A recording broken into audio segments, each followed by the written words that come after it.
Okay, this is the last of the videos that we're going to have for today's class. We're going to talk about state and local interactions and the rise of metropolitan areas. First, we're going to start with types of communities that exist in states. One is a urban area. These tend to be our economic centers. They are filled with high wealth, high poverty. They have a lot of infrastructure needs in terms of water, transportation, things like that. And they also tend to have a lot of power in terms of concentrated power within a state.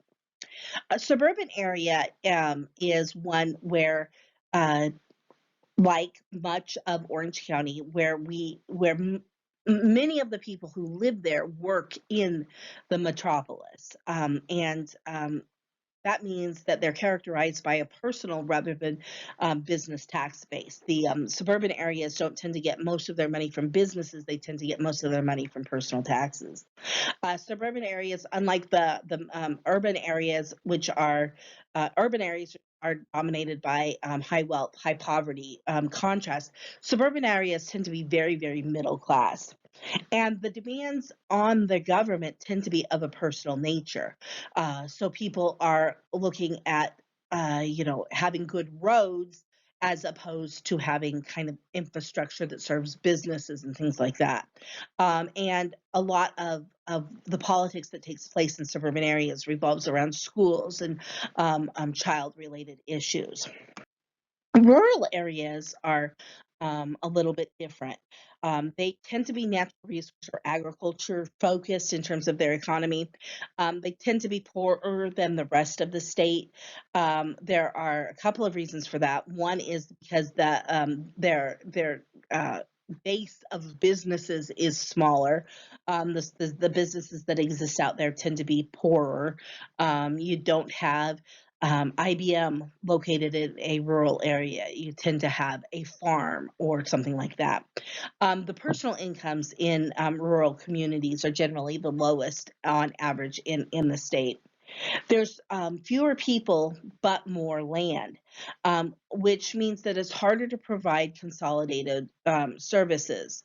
And so in rural areas, you end up with much smaller schools than you do um, in metropolitan and suburban areas, just because there aren't as many students in the schools. But it may also mean that the students travel quite a distance to get to those small schools, which means that there are more that they aren't able to take advantage of school services like sports and things like that, because the distance involved requires that everybody be at school for the exact same hours to coordinate transportation. It also means that people have to travel farther for basic services. In Orange County, pretty much everybody can get to a county courthouse, in 20 minutes in a car, where no matter where you are in the county, and you can get to the county courthouse wherever you are in the county on some sort of public transportation.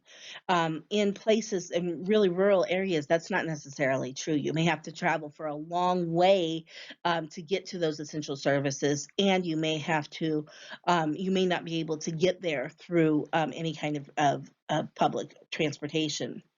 The infrastructure needs are dispersed and more costly on a per capita basis.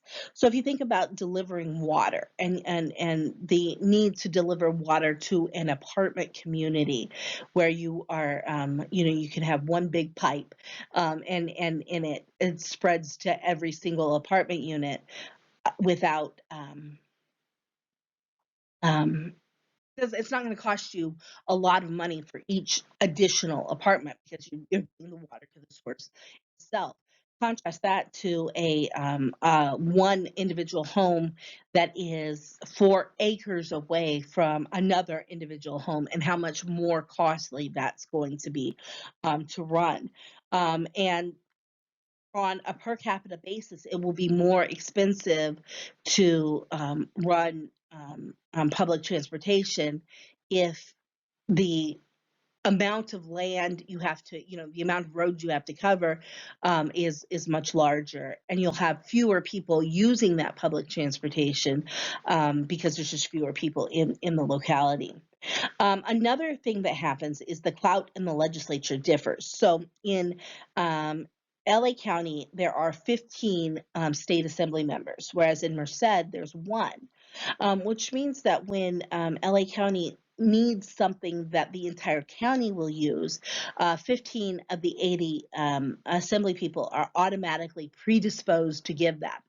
The person who is representing LAX in the state legislature will have the support of the 14 other, and in fact 35 other, because you can pull in the support from Orange County and Ventura County and some of the Inland Empire. That person will have the support of other legislators whose constituents have an interest in what happens at LA county at LAX. And so, whereas somebody who is pushing for something in Merced is not able to rely on other legislators acting in their own district's interest to support them. Rural areas tend to have tighter communities. They identify with their communities more. I think your book talks about the Dairy Queen nature of these rural communities, where Dairy Queen is sort of the hub of rural life. High schools are also the hub of rural life. It is not at all unusual for a high school football game in rural areas to bring out the entire community, not just the parents and friends of players. So people who have no children or relatives in high school will come to the games because it's a central organizing point for the community. And in these communities, people tend to use overlapping services. And so everybody in the community uses the hospital, whereas in LA, there are multiple hospitals to choose from. And so these rural areas have a very distinct character.